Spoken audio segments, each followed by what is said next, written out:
Social media has us constantly reminded that there's 25-year-olds that are completely retired with supercars and houses in multiple countries. And while that's super great, good for them, that's not entirely realistic for about 99.9% of people out there, myself included. I've seen these guys and I've been super discouraged before, and I've felt like I'm really behind despite, like, I'm 23, I'm still relatively young. There's a lot of people out there in their 20s and even in your early 30s. You're not behind in the grand scheme of things. These guys are legit one in a million. That's why they have a social media presence, and that's why they have a following. That's why people tune in, is because it's so out of the ordinary, which that's definitely something that we forget because of social media. Like, I want to say the average person that buys their first home is literally in their 40s, which isn't a bad thing. That's average. That's what majority of people are doing. And the internet will show us all these highlights of these select teens and the 18-year-old that's going crazy, but they're not exactly realistic or normal timelines. In fact, like, if you're watching this and you're in your early 20s, or if, like, even better, you're in your late teens, majority of people don't even start trying to get their finances in order until their late 20s, their early 30s. And that's usually because they've been at their job for a while, and then they start to see how things really aren't getting better and what it would take to get better. So they start looking at compound interest, and if they're putting all this money away. If you work at a 9 to 5, chances are you've talked to these people, and they all say the same thing. They had so much fun in their 20s, they didn't plan for it at all.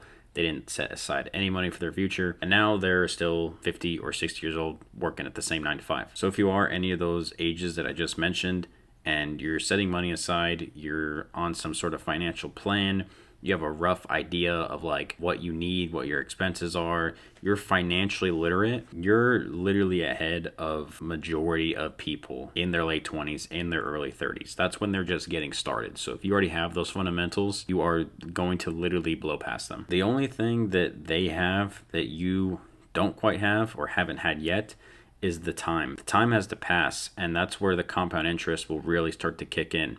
I mean, that's why all these people are saying if they would have just set aside money in their 20s, it would be compounding like crazy. And that's why it's so important to do now, because, well, for one, nobody does it. But for number two, that's why they're all saying that, is because those first 10 years are crucial and so important. If you were to do a spreadsheet and take out those first 10 years, like, the difference of $1,000 per month, which I know is a lot of money. However, you can do it through things like 401k, for example, where the employer is going to give you X amount of match to your contribution. $1,000 a month for, let's say you have it for 30 years as your time horizon. You're going to have essentially $2 million, $1.973 million. Versus if you were to do that length of time for 20 years, your number is $687,000. Now, that's still a huge amount of money, don't get me wrong, but we're talking a difference of $1.3 million over 13 years, and your annual contributions would be $120,000. $1.3 million in growth versus $120,000 is what you're putting in. The 1.18, the $1,180,000 is all interest from those first 10 years, and the second 10 years as well. So being that you're so young, that's where I believe the focus should be, is just trying to make as much money as you can in the moment, and then kind of just investing it and forgetting about it, because we got a long way to go. Like, these people that say that they're retired and they're just living some fantastic life on social media, while that's great for them, I don't know that the goal is to so much be retired at like 25. I mean, I'm always going to be working to some extent. I guess it would just be, my goal would be wanting to work on what is a little bit more passionate work to myself and not doing it for somebody else, like at a job. But the reality for 99% of us is you're going to have to work a job. You're probably going to have to do it for longer than you would like to, unless you can just ultimately try to speed up that gap between you and getting to that FIRE number. And for those of you who don't know,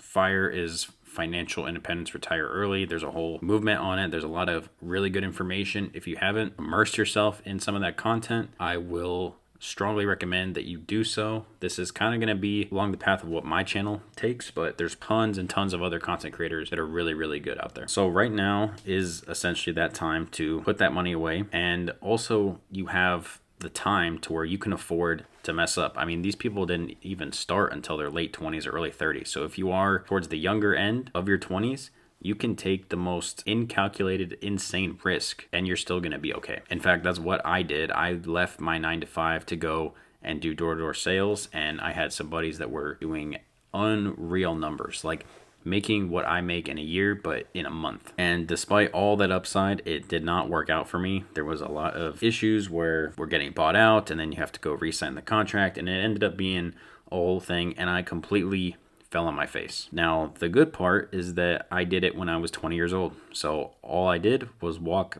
back into my job at 21 years old. And while that is a crucial time to be investing, yes, I've also got all this time to make up for it. And I learned an unreal amount of skills that I can take to whatever else I decide to do in the future. So you can really change direction with almost no consequence. If you quote unquote fail, you just take all those skills and apply them to what you're doing next. Because what you can't do is you can't get in your head and think just because this one thing didn't work out that you're cooked for the rest of your life. There's way too many things out there, and chances of you hitting nail on the head first time is not likely. You're going to fail. That's just what's going to happen. You just have to get used to it, and you have to enjoy the flavor. And all it is really is that you haven't had enough reps yet. You have to get good at just working in general, get good at talking to people, get good at speaking, which is something that I'm trying to get better at. And that's why filming these YouTube videos, I think, is going to be a great help with that. But all these little micro skills are something that cannot be replaced, and they're going to be things that you can take towards whatever you're doing, whether it is something online or service-based. You're going to have to meet people, you're gonna have to talk to people, you're gonna have to be able to explain things. That is how you get that experience. You will not learn those skills from school. You won't learn them from getting a degree. You're gonna learn them by actually being out there and doing something. So that consistency and that effort of just always going and getting after it is gonna beat the talent. It's gonna beat those shots that people take that hit it out of the park right in the beginning if they're not exactly building themselves up in the right way. I don't know if anybody remembers, but like in 2021, that's whenever Bitcoin was at an all-time high, cryptocurrency was going crazy, and there was all those altcoins. You could buy $5 of some shit coin, and then next thing you know, you have $10 million, and all those guys were at Miami clubs and they're blowing all this money. And now you don't see anybody out there except for people that maybe preserve that wealth, but they're few and far between. Majority of people blew it and they have nothing to show for it. They just think that they can keep getting those quick hits. I mean, that's like hitting a 50-leg parlay, $5 to 10 million, and you get paid out, and then you think, oh yeah, I can just keep doing that. And that's not ever going to happen again. That is a once in a lifetime opportunity, and they fumbled it. Even when they hit it, they fumbled it. Really, guys, what we got to try to do is just get motion and get some momentum. Pick a goal or pick what you want, and just be looking to build momentum on it every single day. It's not going to be noticeable every day, but I think a good time frame is like month to month. Like, what did you do last month?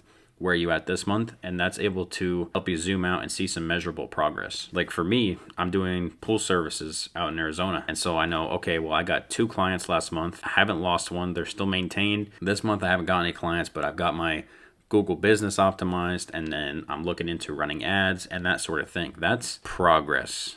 That's not just getting clients every single month, and that's the progress, but there's so many little things that go into it that is also measurable like progress. Not everything will be able to be recorded financially as progress. I mean, that is the health and that's the lifeline of the business, but I'm talking about you as an individual person and the skill set that you're able to bring. All this stuff gets built over time. That's why all this stuff is built up over time. That's why men tend to peak in their 40s, is because it takes that long and that much work to actually build up your life to where you want it to be. Pretty much everybody is starting out from level 0, with the few exceptions that get this or get that. But in general, all that stuff is not going to be the game changer. The game changer is going to be you and where you're at. And chances are, if you have an iPhone and you have a MacBook that you're watching or listening to this on, or you're listening to this while you're driving in a car, dude, you are like so far ahead of like so many people. All that stuff that just seems basic to you is a privilege to even be able to have it. So you have to kind of zoom out a little bit and think the hand you were dealt, where you're at, what are you actively trying to do. But if you have a goal and you have something that you're working towards and you're seeing measurable progress, you're ahead of 99% of people. And that's a part that I have to take advice from myself too, is like when you get over the shiny object syndrome from jumping from thing to thing and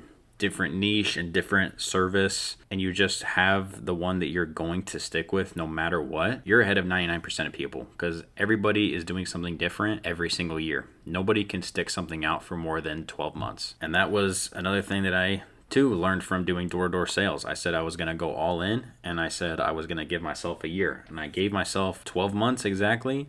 And at that point I had to go get a job because it was getting that down bad, guys. But now everything that I've tried after that, I've given it a full 12 months. And I would say that you haven't actually tried something until you've spent 4 seasons doing it. So keep that in mind. Zoom out, look at it month to month, and see if you're actually making progress on it. Give yourself time, give yourself 12 months. You have to let everything compound. You let your investments compound. You have to let your skill set compound. You have to let your business compound. And some of that, like in everything, like think about the stock market. There's some times where a month or two you get negative returns, and that's the best time to double down and go harder. It's the exact same thing with your business or whatever it is you're doing. When things are not going good, that is the time to double down. And you'll never regret trying harder on something. In fact, it'll only be the opposite. You will regret not trying hard enough, and then you have to live with the fact that you're wondering, oh, what if I did this? Or what if this happened?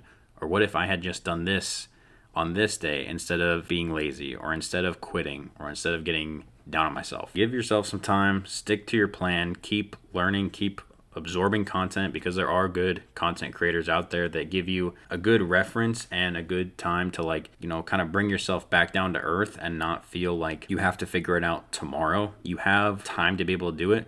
The most important thing is that you're just doing something. That being said, I'll catch you guys in the next video. Thank you for watching. Peace.